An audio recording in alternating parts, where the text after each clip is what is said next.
Baik, vitamin. Vitamin di sini merupakan suatu senyawa organik yang sangat penting di dalam tubuh yang terdapat di dalam makanan dalam jumlah sedikit. Fungsi vitamin yang paling utama di dalam tubuh adalah memetabolisme sebagai kofaktor. Di dalam tubuh diperlukan dalam jumlah sedikit yang disebut mikronutrien. Biasanya tidak disintetis di dalam tubuh. Jika dapat disintetis, jumlah tidak mencukupi kebutuhan tubuh, sehingga diperoleh dari makanan yang kita makan sehari-hari. Berdasarkan hidrofobisitasnya, vitamin dibagi menjadi dua macam, yakni yang pertama, vitamin yang larut dalam lemak.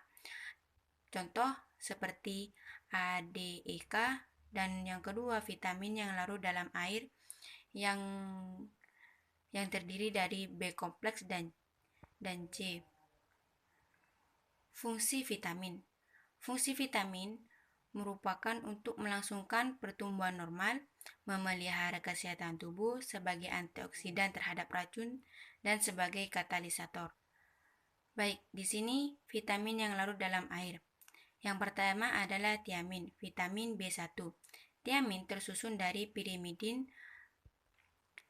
tersubstitusi yang dihubungkan oleh jembatan metilen dengan tiazol tersubstitusi.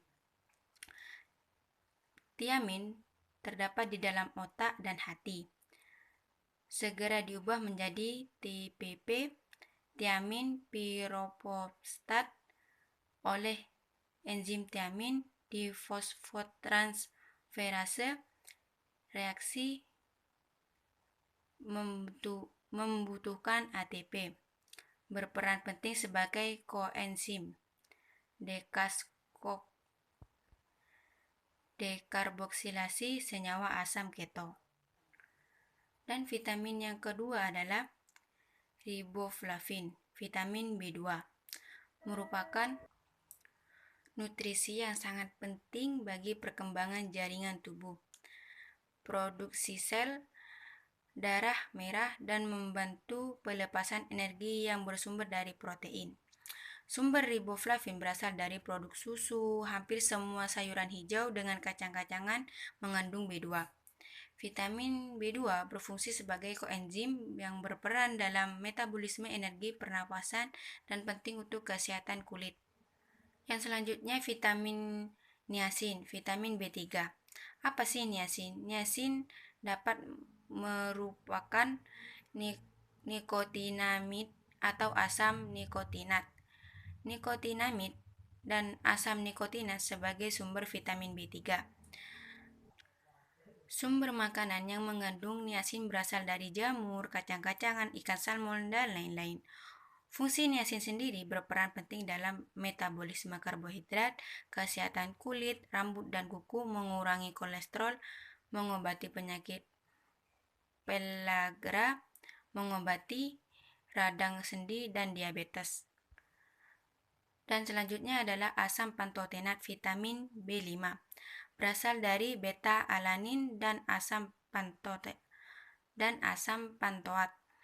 Bahan makanan yang mengandung asam pantotenat ada di buah pisang, alpukat, kembang kol, kuning telur, dan lain-lain. Kekurangan asam pantotenat dapat menyebabkan muntah, sulit tidur,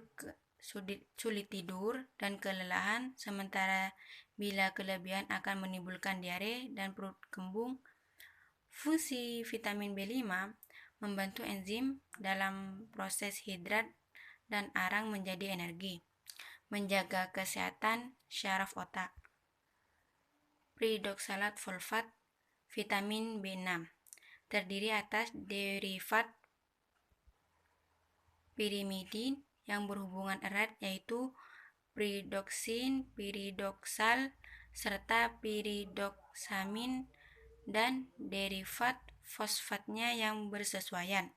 Nutrisi penting ini dalam tubuh berperan untuk mengubah makanan yang dikonsumsi menjadi energi, memproduksi sel darah merah, serta menjaga kerja jaringan syaraf.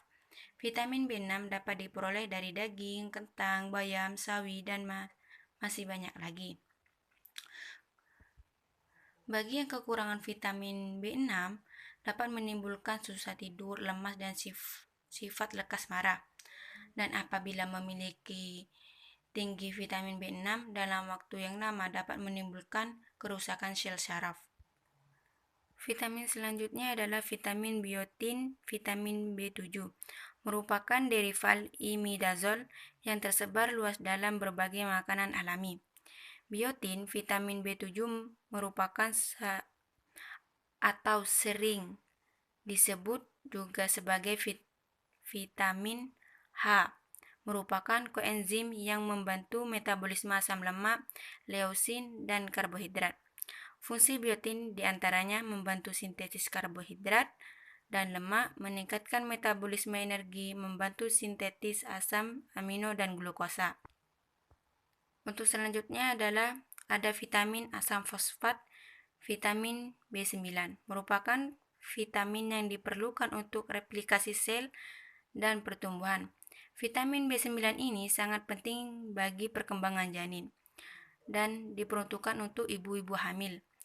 Dibutuhkan pada ibu hamil peningkatan proliferasi sel di dalam darah pada trimester pertama.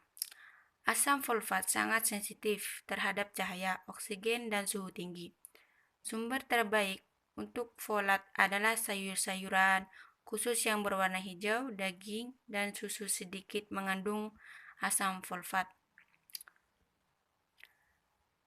Untuk selanjutnya ada vitamin kobalamin, vitamin B12. Sangat berperan penting pada saat pembelahan sel yang berlangsung dengan cepat.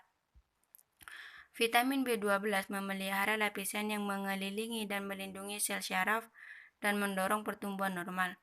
Sumber kobalamin terdapat pada makanan seafood, tempe, susu, yogurt.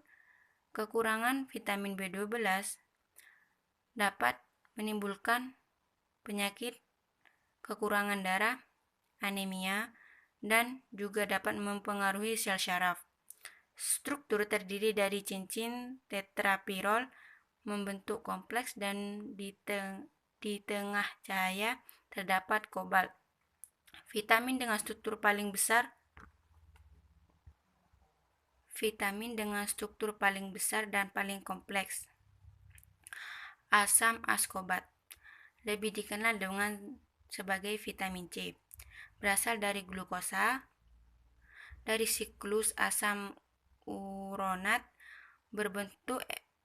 Bentuk efektif vitamin C adalah asam askorbat itu sendiri, di mana fungsi sebagai donor ekuvalen bereduksi dalam sejumlah reaksi penting tertentu. Asam askorbat dioksidasi menjadi asam dehidroskorbat yang dengan sendirinya dapat bertindak sebagai sumber vitamin tersebut. Definisi atau kekurangan asam askorbat menyebabkan penyakit skorbut. Penyakit ini berhubungan dengan gangguan sintetis kolagen yang diperlihatkan dalam bentuk pendarahan subkutan serta berdarahan lainnya, kelemahan otot, gusi yang bengkak dan menjadi lunak, dan tanggalnya gigi. Nah, kita sudah sampai di vitamin yang larut dalam lemak. Vitamin yang larut dalam lemak yang pertama adalah retinol vitamin A. Vitamin A atau retinal merupakan senyawa polisaprenoid yang mengandung cincin siklohexenil. Vitamin A merupakan istilah genetik untuk semua senyawa dari sumber hewani. Senyawa tersebut adalah retinal. Sumber makanan dari vitamin A, pepaya, wortel, kuning telur, dan lain-lain. Kekurangan vitamin A dapat menyebabkan buta senja.